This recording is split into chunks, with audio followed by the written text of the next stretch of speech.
Hello and welcome. This is Beyond the Continent on News Central TV. I am Kofi Bartels. Here are the stories making headlines beyond the continent. We begin in the Middle East, where Israeli Prime Minister Benjamin Netanyahu has denied reports of a temporary ceasefire in Gaza meant to enable humanitarian aid to come in and foreigners to leave at the Rafah border crossing between Gaza and Egypt. Prime Minister Netanyahu's office debunked the reports in a statement issued on Monday, just as Hamas official Izzat el-Rashid also stated that there was no truth to reports about the opening of the Rafah border crossing or a temporary ceasefire. The fate of aid deliveries and limited evacuations through the only entry to Gaza not controlled by Israel was in question on Monday, after Egyptian sources said a temporary truce was struck, but Israel and Hamas said no deal was yet in place. Meanwhile, the UN humanitarian chief, Martin Griffiths, says he will be heading to the Middle East on Tuesday to try to help negotiate aid access to the Gaza Strip. Israel has said there was no temporary truce to allow aid in or foreigners out of the Gaza Strip as fears grow over the dire humanitarian situation faced by millions of Palestinians trapped in the heavily bombarded enclave. UN humanitarian chief has emphasized the need for humanitarian rules of war and safe movement of people to their chosen places, stating that the current movement lacks these provisions.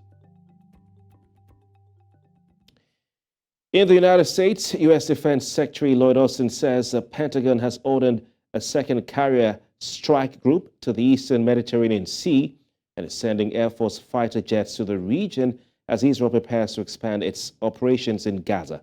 The U.S. warships are not intended to join the fighting in Gaza or take part in Israel's operations there, but the presence of two of the Navy's most powerful vessels is designed to send a message of deterrence to Iran and Iranian proxies in the region, such as Hezbollah in Lebanon. The movements are part of the efforts to deter hostile actions against Israel or any efforts towards widening this war following Hamas's attack on Israel. Well, joining us to discuss this further, we have Adewale Damola. Adewale Damola is a lawyer and global affairs analyst. He's in New York City, the United States of America, joining us live. Adewale, thank you very much for your time. We see the United States sending Air Force fighter jets to help ward off extended threats from Hezbollah in Lebanon and Iran as well. They're saying it's a strategic deterrence move, even as Israel is expanding its own military operations in Gaza. Why does the West hold what can be described as a strong vested interest in Israel as a country and every occupation that Israel undertakes? Yeah, that's a very good question. The US has always been regarded as the police of the world. Wherever there is any form of conflicts, you will see the US presence there. And the US has been holding a fort or a type of recognition in the Midwest or the Middle East for a very long time. The most vivid period is after the 9/11 from year 2001. And before then, the Gulf War, the Israeli-Arab War. So the US has been there. And even when they tried to withdraw from Afghanistan at the earlier time of Biden administration, you can see that they cannot fully withdraw because their presence is needed. And as stated in your news bulletin, their major reason for their presence there is for deterrence, majorly because of the location of the Israeli territory. To the north, you can see Lebanon.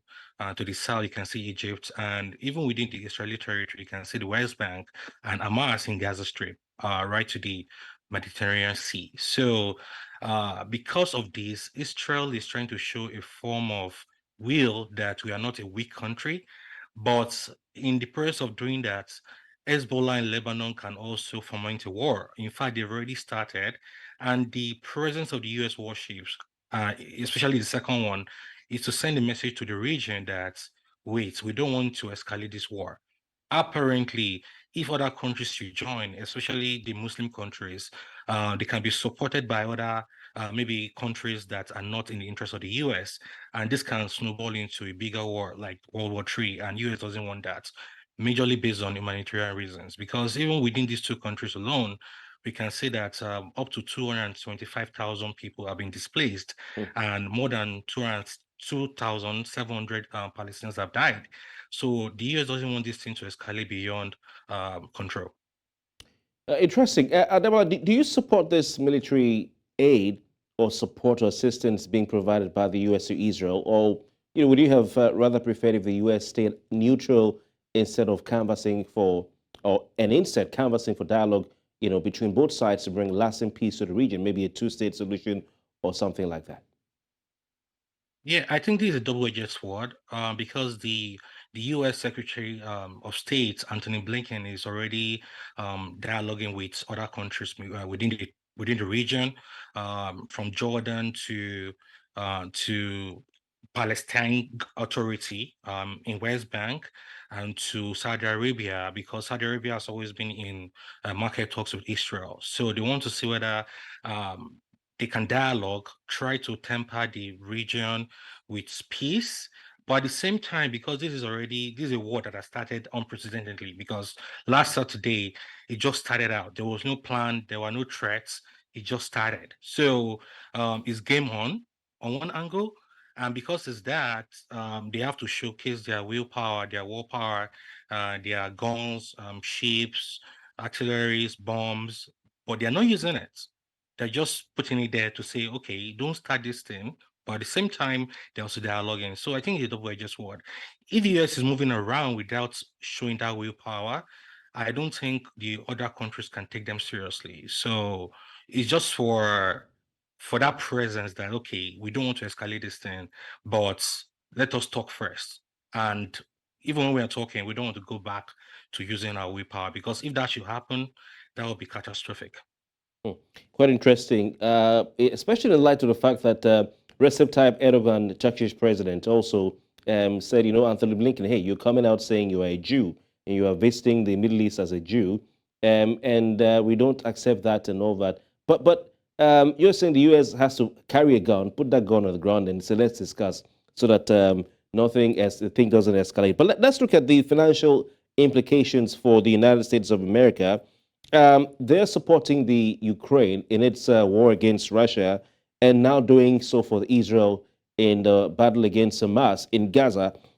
Will these interventions not stretch the resources of the United States of America and also the military might of the U.S. government?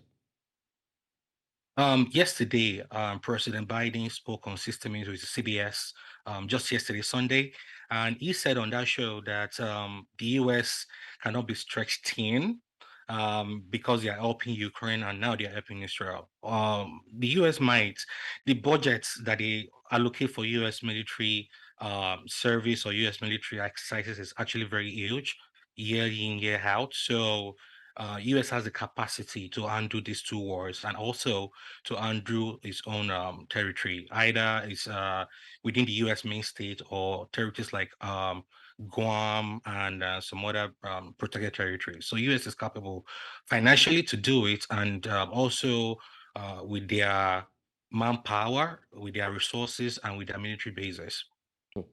Adewale Damola, Global Affairs Analyst, thank you so much for your analysis on this program. Thank you for having me.